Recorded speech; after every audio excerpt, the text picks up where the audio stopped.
재무회계 개념 체계에 대한 연습 문제를 보도록 할게요. 첫 번째 문제 보시면 주식 시장에 상장되어 있는 두 회사 중 한 회사에 투자한다고 지금 가정하고 있어요. 그래서 두 회사의 회계 정보를 비교해야겠죠.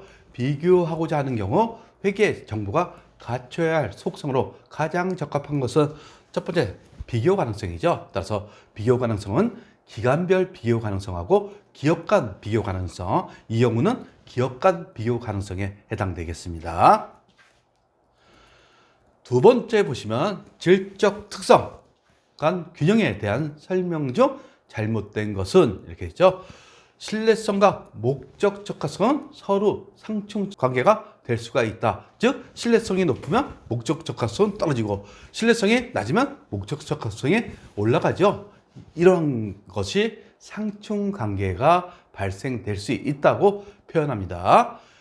두 번째 보시면 수익 인식과 관련하여 완성 기준을 적용하면 목적 적합성은 향상되는 반면 아니죠. 목적 적합성은 떨어지죠. 목적 적합성이 더 높은 기준은 뭡니까? 진행 기준에 따라서 수익을 인식하는 거죠. 따라서 이 표현이 잘못됐네요. 그리고 신뢰성은 향상됩니다. 완성 기준을 적용하면. 그 다음에 세 번째 보시면 자산평가 관련하여 현행원가. 현행원가라고 하면 우리 언제 배웠습니까? 재고자산에서 배웠죠. 현행 대체원가 이때 배웠어요. 결국 지금 시장에서 공정가액을 의미하는 겁니다.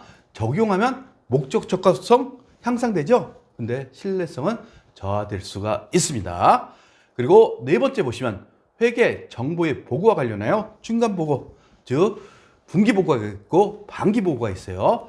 이럴 경우 목적 적합성, 특히 적시성에 대해서 향상되는 반면 신뢰성은 저하될 수 있죠. 결국 연차 보고의 경우에는 회계 감사를 정식으로 받습니다. 근데 중간 보고의 경우에는 간략하게 받아요. 따라서 연차 재무 보고는 신뢰성은 향상되지만 적시성은 떨어진다고 보면 되겠습니다.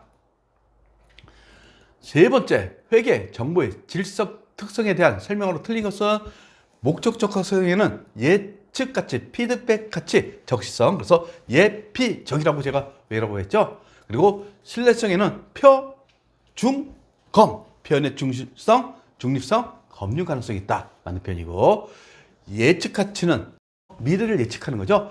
당초 기대치를 확인, 수정하는 것을, 이것은 피드백 가치가 되는 겁니다. 잘못된 표현이죠.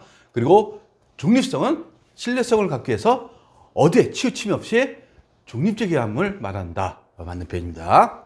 네 번째 보시면 역사적 원가주의와 과장 관련성이 적은 것은, 역사적 원가주의는 내가 시장에서 돈 주고 산 가격을 얘기하는 거예요. 따라서 신뢰성은 높죠. 근데 목적 적합성은 높지가 않습니다. 따라서 목적 적합성과 신뢰성은 상충 관계가 있죠. 따라서 모두 높일 수 있다. 잘못된 표현입니다.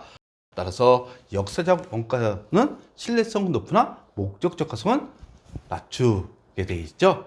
그 다음에 두 번째, 기업이 계속 존재할 것이라는 가정. 이것을 계속 기업의 가정이죠. 가정하에 정당화되고 있다. 그래서 역사적 원가주의는 계속 기업 가정하에 근간이 된다고 표현했어요. 그리고 세 번째 보시면 취득 후에 그 가치가 변동하더라도 역사적 원가는 그대로 계속 유지하게 돼 있죠. 그리고 역사적 원가는 내가 돈 주고 썼으니까 객관적이고 검증 가능한 회계 정보를 생산하는 데 도움이 된다고 표현합니다. 회계 정보의 질적 특성 중 하나인 신뢰성은 회계 정보에 대한 오류나 편견 없이, 즉 중립성을 의미하는 거죠. 그리고 객관적이고 검증 가능하며 검증 가능성을 의미하는 겁니다. 그리고 충실하게 표현의 충실성을 의미하는 거죠. 그러면서 다음 중 회계 정보가 신뢰성을 갖기 위해 필요한 요건이 아닌 것은, 첫 번째 표현의 충실성, 여기에 나타났죠. 우리 충실하게 표현 이렇게 돼 있어요. 그리고 중립성은 오류나 편견 없이, 그렇죠? 중립적이어야 된다. 그리고 검증 가능성, 객관적이고 검증 가능하며, 그래서 적시성은 이것은 목적 적합성이 됩니다. 그래서 목적 적합성 세 개, 예피적이라고 그랬죠. 예측 가치, 피드백 가치, 적시성이 이것은 목적 적합성에 해당되는 겁니다. 여섯 번째, 회계 정보가 유용하기 위해 갖춰야 할 다음의 속성 중 가장 중요한 질적 특성은 무엇이냐? 목적 적합성과 신뢰성입니다. 목적 적합성에는 예피적, 예측가치, 피드백가치, 적시성이 있죠. 신뢰성에는 표준검, 표현의 충실성, 중립성, 검증 가능성이 있다는 거. 여러분들 이것은 반드시 숙지하고 계셔야 됩니다. 그리고 재무회계 개념 책에 대한 설명이다. 질적 특성인 목적 적합성과 신뢰성 중 목적 적합성을 갖기 위해 필요한 요건이 아닌 것은 예피적이라고 그랬어요. 중립성은 신뢰성에 해당되는 거죠. 따라서 여러분들 이것은 반드시 알고 계셔야 돼요. 질적 특성 중 목적 적합성하고 신뢰성이 가장 핵심이라고 그랬죠. 그리고 목적 적합성에는 예측 역할, 확인 역할, 적시성이 있다는 거. 그리고 신뢰성에는 표현의 충실성, 중립성, 검증 가능성이 있다는 것을 여러분들이 알고 계셔야 됩니다. 구독과 좋아요는 우리에게 큰 힘이 됩니다.